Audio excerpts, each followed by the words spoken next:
জামায়াতের একজন অসভ্য মহিলা নাম হচ্ছে সাউদা সুমি। বেশ কিছু কারণে তাকে গ্রেপ্তার করা হয়েছিল, আবার তাকে দেখলাম ছেড়ে দিছে। এই মহিলা ভুয়া ফটোকার্ড তৈরি করে বেশ অপতথ্য ছড়ায়। তার ছড়ানো কিছু অপতথ্য আমি আপনাদেরকে একটু পড়ে শোনাই। জাইমা রহমানকে নিয়ে তার বাবা তারেক রহমান গেছে মুভি দেখতে, সেই ফটোকার্ড শেয়ার করে তিনি জাইমাকে জামাই বানাই ফেলছে। আচ্ছা, বাবা মেয়ের ঘুরতে যাওয়া কোনো অসভ্য ছাড়া এই বিষয় নিয়েও কেউ টিটকারি করতে পারে? এরপরে শামা ওবায়দের একটা ফটো শেয়ার করে তিনি লিখছে, সাবেক নর্তকী মমতা জেলে তো আর একজন সংসদে। আচ্ছা, শামা ওবায়দ ইনি কি সংসদে গিয়ে নাইচা দেখাইছে না গান গাইছিল? তো আপনি কোন ভিত্তিতে তাকে নর্তকী বললেন? এখন আমি একটা কথা বলি, শামা ওবায়দ যদি নর্তকী হয় তাহলে আপনাদের মতো সাউদারা হচ্ছে নর্তকী প্রো ম্যাক্স। আর একটা পোস্টে তিনি একটা ফটোকার্ড ব্যবহার করছেন, সেখানে লিখছেন বাসা বাড়িতেও সন্ধ্যার পরে অকারণে লাইট ফ্যান ব্যবহার করা যাবে না। ভালো কথা। পরে লিখছে তদারকিতে থাকবে ছাত্রদল যুব দলের নেতাকর্মীরা। এই কথা নাকি রুহুল কবির রিজভী সাহেব বলছে। আচ্ছা, রিজভী সাহেব এই কথাটা কোন জায়গায় বলছে সেই ভিডিওটা একটু দেখায়েন তো। এইরকম অপতথ্য না ছড়ালে কি চুলকায়? আরো একটা ফটোকার্ড শেয়ার করছে, হরমুজ প্রেরণ অনুমতি পাওয়া বাংলাদেশের 6 জাহাজের 5টিতেই কোনো পণ্য নাই, পুরো তালিকা পাঠিয়েছে সরকার।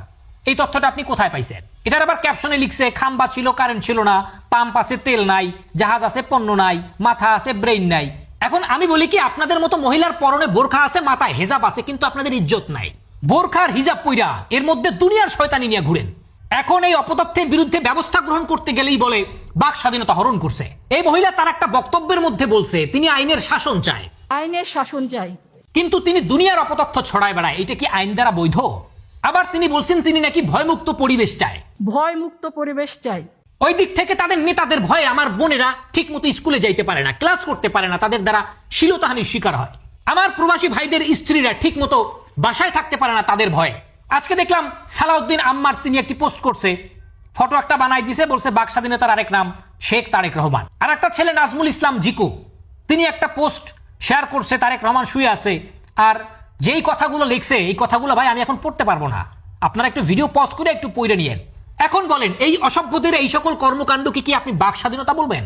এখন ধরেন এদের আম্মাদের এক একটা ছবি এআই দিয়া উলঙ্গ কইরা যদি বিলবোর্ডে রাস্তার মাঝখানে টানাই দেই, তাহলে সেটা কি বাক স্বাধীনতা হবে? এখন আপনাদের উদ্দেশ্য করে একটা কথা বলতে চাই, দয়া করে এই সকল সীমা লঙ্ঘন করা বন্ধ করেন। আপনাদের ছাড় দেওয়া হচ্ছে, কিন্তু ছেড়ে দেওয়া হবে না, এটা মাথায় রাখেন।